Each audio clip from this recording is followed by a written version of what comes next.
The Emperor's New Clothes by Hans Christian Andersen. Hello, this is Natasha, and I'm dropping by with a wonderful story by Hans Christian Andersen. It shows that sometimes it's easier to believe what everyone else is saying than what your own eyes are telling you. Many years ago, there was an emperor who was so excessively fond of new clothes that he spent all his money on the finest suits. He did not trouble himself in the least about his soldiers, nor did he care to go to the theatre or out hunting, except when there was a chance to show off his new clothes. He had a different suit for each hour of the day, just as you might say of any other king or emperor. He is sitting in his council. People used to say of him, he is sitting in his wardrobe. Time passed merrily in the large town which was his capital. Strangers arrived every day at court. One day, 2 rogues, calling themselves weavers, came to the court. They said that they knew how to weave clothes of the most beautiful colours and elaborate patterns. The clothes made from their cloth were like no others. They were invisible to everyone who was either unfit for their job or extremely simple in the head. "These must indeed be splendid clothes," thought the emperor. "Had I such a suit, I might at once find out what men in my empire are unfit for their jobs, and also be able to tell the wise from the foolish. This stuff must be woven for me immediately." And he ordered large sums of money to be given to both the weavers so that they might begin their work.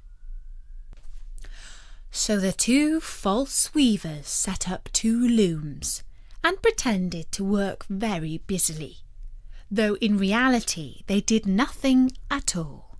They asked for the most delicate silk and the purest gold thread, put both into their own knapsacks, and then continued their pretend work at the empty looms until late at night. "I should like to know how the weavers are getting on with my cloth," said the emperor to himself, after some little time had gone by. He was, however, rather embarrassed when he remembered that a simpleton, or someone unfit for his office, would be unable to see the results of the work. To be sure, he himself would not have any trouble seeing the clothes, but yet he thought it would be better to send somebody else to report on the weavers and their work. All the people throughout the city had heard of the wonderful cloth, and all were anxious to learn how wise or how ignorant their neighbours might prove to be. "I will send my faithful old minister to the weavers," said the emperor at last, after some thought. "He will be able to see how the cloth looks, for he is a man of sense, and no one can be more suitable for his office than he is." So the faithful old minister went into the hall, where the knaves were working with all their might at the empty looms. "What can be the meaning of this?" thought the old man, opening his eyes very wide. "I cannot see the least bit of thread on the looms." However, he did not speak his thoughts out loud. The tricksters asked him very politely to be so good as to come nearer their looms, and then asked him whether the designs pleased him, and whether the colours were not very beautiful, at the same time pointing to the empty frames. The poor old minister looked and looked, and could not see anything on the looms, for a very good reason. There was nothing there. "What?" thought he again. "Is it possible that I am a simpleton? I have never thought so myself, and no one must know it now if I am so. Can it be that I am unfit for my office? No, that must not be said either. I will never confess that I could not see the stuff."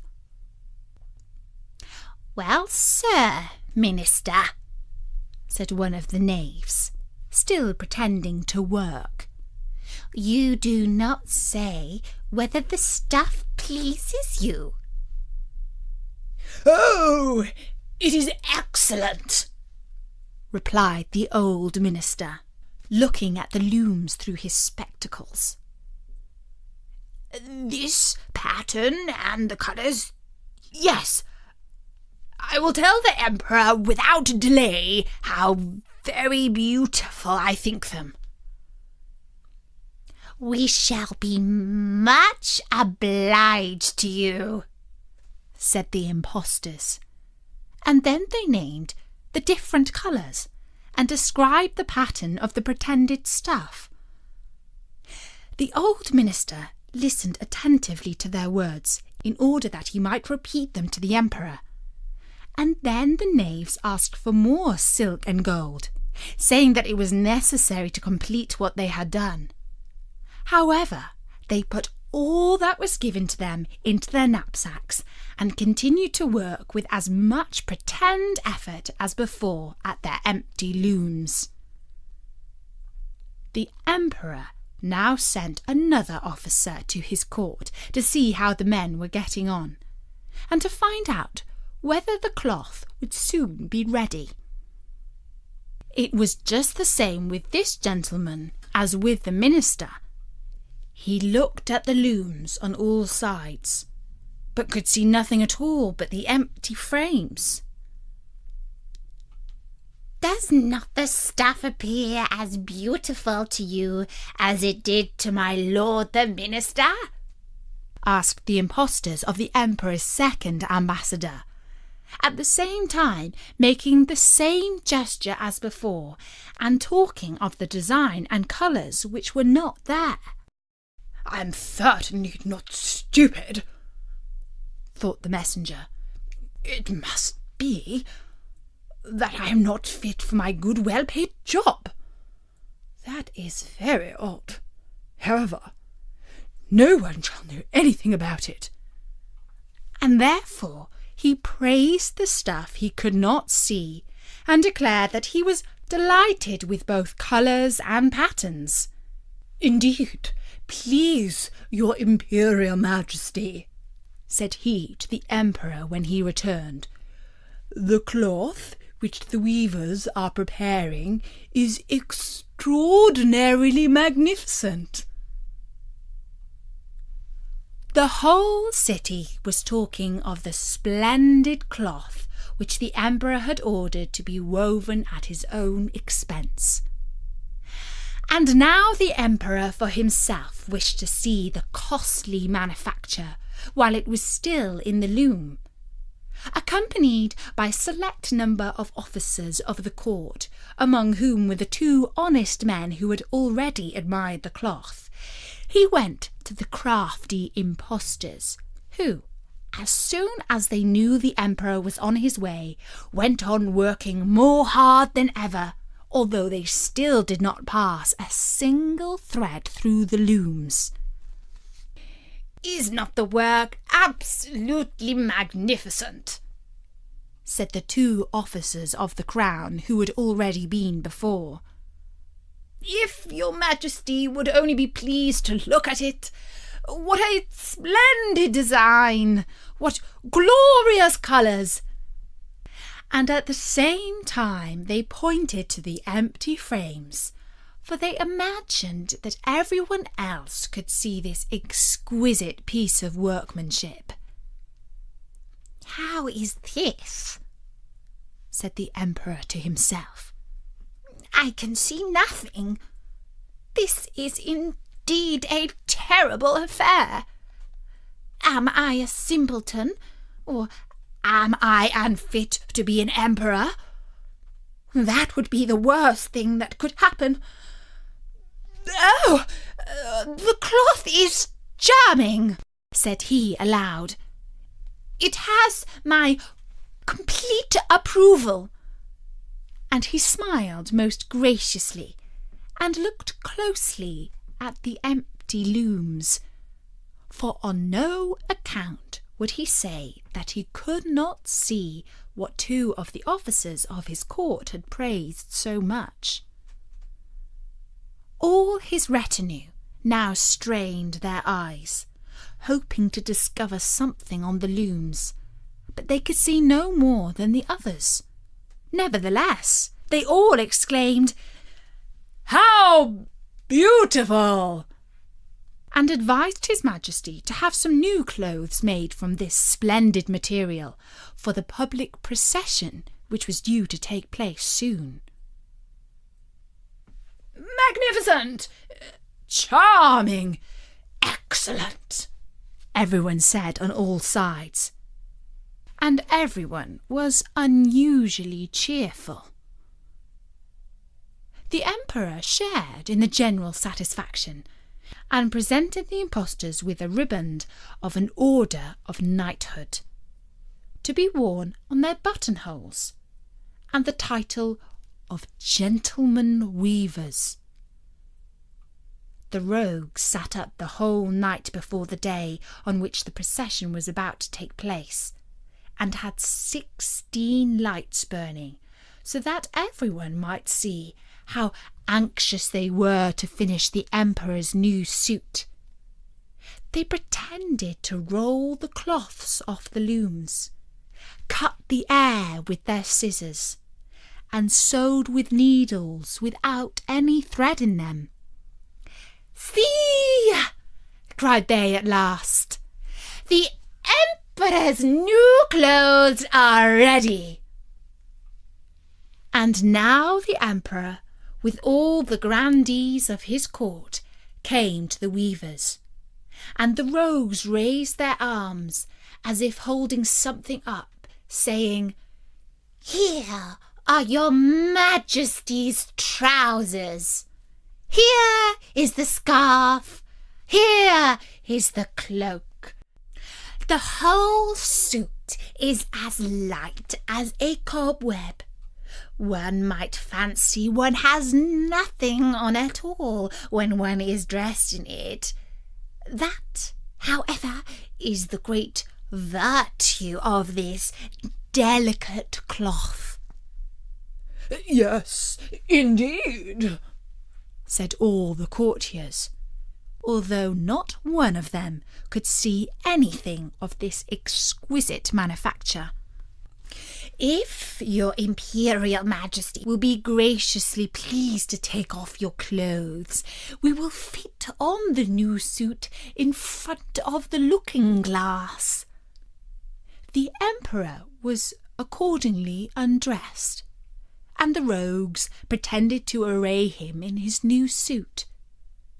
The Emperor turning round from side to side looking in the glass. "How splendid His Majesty looks in his new clothes, and how well they fit!" everyone cried out. "What a design! What colours! They are indeed royal robes!" "The canopy which is to be carried over your Majesty in the procession is waiting," announced the chief master of the ceremonies. "I am quite ready," answered the Emperor. "Do my new clothes fit well?" asked he, turning himself round again before the looking-glass, in order that he might appear to be examining his handsome suit.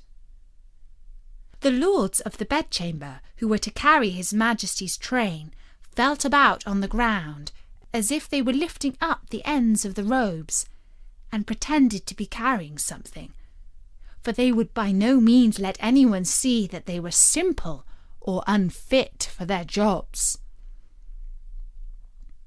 So now the Emperor walked under his high canopy in the midst of the procession through the streets of his capital, and all the people standing by and those at the windows cried out, "Oh, how beautiful are our Emperor's clothes! What a magnificent train there is to the robes, and how gracefully the scarf hangs!" In short, no one would admit that he could not see these much admired clothes, because in doing so he would have declared himself either a simpleton or unfit for his job. Certainly none of the Emperor's various suits had ever made so great an impression as these invisible ones. "But the Emperor has nothing on at all," said a little child. Listen to the voice of innocence!" exclaimed his father, and what the child had said was whispered from one to another. "But he has nothing on at all!" at last cried out all the people. The Emperor was suddenly embarrassed, for he knew that the people were right. But he thought the procession must go on now, and the lords of the bedchamber took greater pains than ever to be holding up the robes, although in reality there were no robes at all. And that's the story of The Emperor's New Clothes by Hans Christian Andersen. Bertie says that in real life people are often more silly in a crowd than they are on their own. If you think that everybody else believes something, then it must be true. And you have to be very brave to be like the little boy in the story and stand up and say what you can see with your own eyes. You can find loads more stories at storynori.com and in the iTunes podcast directory under Kids and Family. For now, from me, Natasha, bye-bye!